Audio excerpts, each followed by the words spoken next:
Welcome to the AI Research Roundup. I'm Alex. Today we're looking at a paper from the Hugging Face trending list, published on October 12, 2025, about 2 days ago. The big punchline is a new audio and visual benchmark that exposes a real gap in synergistic reasoning, with the top model Gemini 2.5 Pro reaching exactly 58.90% accuracy. The paper is titled OmniVideoBench Towards Audio-Visual Understanding Evaluation for Omni MLLMs. And the implications for model training are quite significant.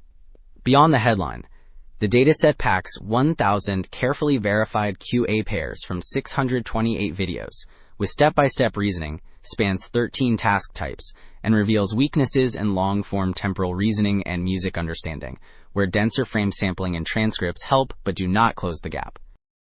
Also, the authors shared a GitHub repo. You'll find the full benchmark code, with evaluation scripts centralized in the eval folder, a model module, a data loader for the JSON-formatted QA data, and supporting utils. The README walks through setup and running evaluations, so you can reproduce results and benchmark your own models. Alright, Figure 1 shows how each question pairs video frames with audio snippets and explicit reasoning steps, so models must link what is seen with what is heard to answer. The top strip walks through a spatial relation question, and the bottom strip focuses on a conversational scene. The figure presents two multi-choice examples with the correct answers and a model mistake. These annotated reasoning traces mean step-by-step explanations that list the modality, the evidence, and the inference, which makes failures diagnosable. Well, Figure 2 explains how the benchmark's QA data gets built and quality checked, so every item truly needs both audio and vision. The left panel depicts collection and manual annotation from diverse videos to form initial QA. The middle panel shows automated and manual filtering that removes single modality, common sense, and invalid questions. The right block summarizes manual refinement and the finalized QA with reasoning steps. This staged pipeline enforces logical consistency across modalities.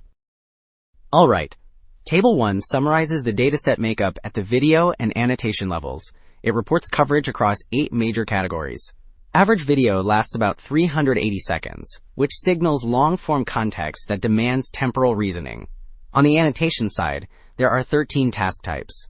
Each question averages roughly 5.7 reasoning steps, so explanations connect audio and visual evidence. Questions are concise at about 15 words. Answers are brief at about 4.9 words, keeping cues minimal. Table 3 reports head-to-head accuracy across audio types and durations, and it makes the performance gap unmistakable. The strongest system is Gemini 2.5 Pro, which averages about 59%. Open-source Omni models cluster near chance, which signals weak cross-modal reasoning. Music rows stand notably lower than speech and sound, so nonverbal audio remains tough. Visual-only settings drop further, showing that transcripts or frames alone cannot replace real audio understanding. Okay. Figure 5 compares open-source and closed-source Omni models across 13 tasks and shows a consistent lead for Gemini 2.5 Pro. The bars drop for background and music understanding, which signals trouble with nonverbal audio. Relationship, spatial, and referential reasoning rank higher because these rely more on language and audio, plus visual cues.